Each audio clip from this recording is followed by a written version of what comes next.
বাংলাদেশ জামাতে ইসলামীর কেন্দ্রীয় নির্বাহী পরিষদ সদস্য ও ঢাকা মহানগরী দক্ষিণের আমির নুরুল ইসলাম বুলবুল বলেছেন, ছাত্র জনতার অভ্যুত্থানের সুফল জনগণের দোরগোড়ায় পৌঁছে দিতে অতন্দ্র প্রহরীর ভূমিকা পালন করতে হবে।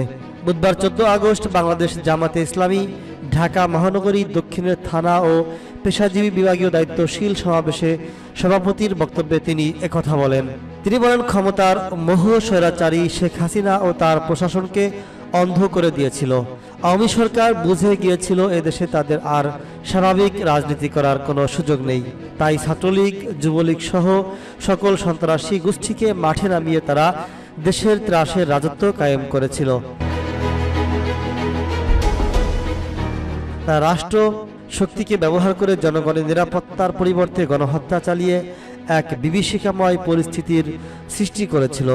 অত্যন্ত নিরুদয়ভাবে ছাত্র জনতার বুকে গুলি চালিয়ে শহীদদের রক্তের উপর নিজেদের ক্ষমতাকে প্রলম্বিত করতে চেয়েছিল।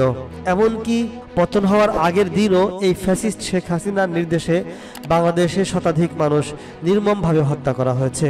5 আগস্ট ছাত্র জনতা যখন বিজয় মিছিল করতেছিল তখনও আওয়ামী প্রশাসন ও সন্ত্রাসীরা মানুষ হত্যা করেই যাচ্ছে। প্রতিটি হত্যার বিচার করা হবে, তা রাষ্ট্রের নৈতিক দায়িত্ব। আমাদের ভুলে গেলে চলবে না, অসংখ্য শহীদের রক্তের উপর দাঁড়িয়ে আমরা নতুন এক স্বাধীন বাংলাদেশ পেয়েছি। আমাদের এসব শহীদদের যথাযথ মর্যাদা দিয়ে দেশ গড়ার কাজে অগ্রণী ভূমিকা পালন করতে হবে।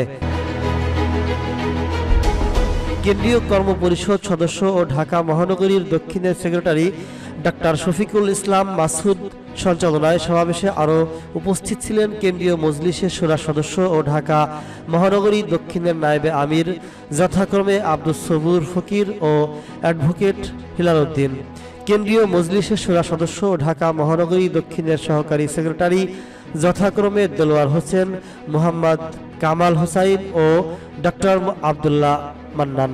এ সময় নুরুল ইসলাম বুলবুল বলেছেন, অধিকার বঞ্চিত মানুষ দীর্ঘদিন পরে স্বৈরাচারীর হাত থেকে মুক্তি পেয়েছে। ছাত্র জনতার এই অভ্যুত্থানের সুফল জনগণের দোরগোড়ায় পৌঁছে দিতে জামাতে ইসলামীর দায়িত্বশীলদেরকে অগ্রণী ভূমিকা পালন করতে হবে।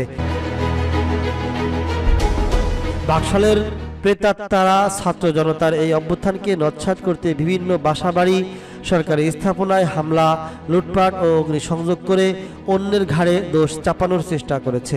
জনগণ ও প্রশাসনকে সাথে নিয়ে তাদেরকে শক্ত হাতে প্রতিহত করতে হবে। আধিপত্যবাদী শক্তি ও কুচক্রী মহল দেশকে অস্থিতিশীল ও সাম্প্রদায়িক দাঙ্গা বাধাতে মরিয়া হয়ে উঠেছে, কিন্তু বাংলাদেশের শান্তিপ্রিয় মানুষ তাদের সেই অপচেষ্টা কখনো বাস্তবায়ন হতে দেবে না। এদেশে সংখ্যালঘু বা সংখ্যাগুরু বলে কিছু নেই। আমাদের একটি পরিচয়, আর সেটা হলো আমরা সবাই বাংলাদেশি। যেন আমাদের মধ্যে বিভেদ সৃষ্টি করতে না পারে, সেজন্য তিনি সকলকে সতর্ক থাকার আহ্বান জানান। ডক্টর শফিকুল ইসলাম মাসুদ বলেছেন, ছাত্র জনতার আন্দোলনের মুখে দেশে ফ্যাসিবাদ মুক্ত হয়েছে। এখন দেশকে গড়তে হবে। দেশকে অর্থবহ, স্থিতিশীল ও উন্নয়নের জায়গায় নিয়ে যাওয়ার জন্য আমাদেরকে দলমত নির্বিশেষে কাজ করতে হবে। ফ্যাসিস্ট সকল ষড়যন্ত্র ও চক্রান্ত নস্যাৎ করতে ছাত্র জনতাকে ঐক্যবদ্ধভাবে মাঠে থাকার আহ্বান জানান তিনি।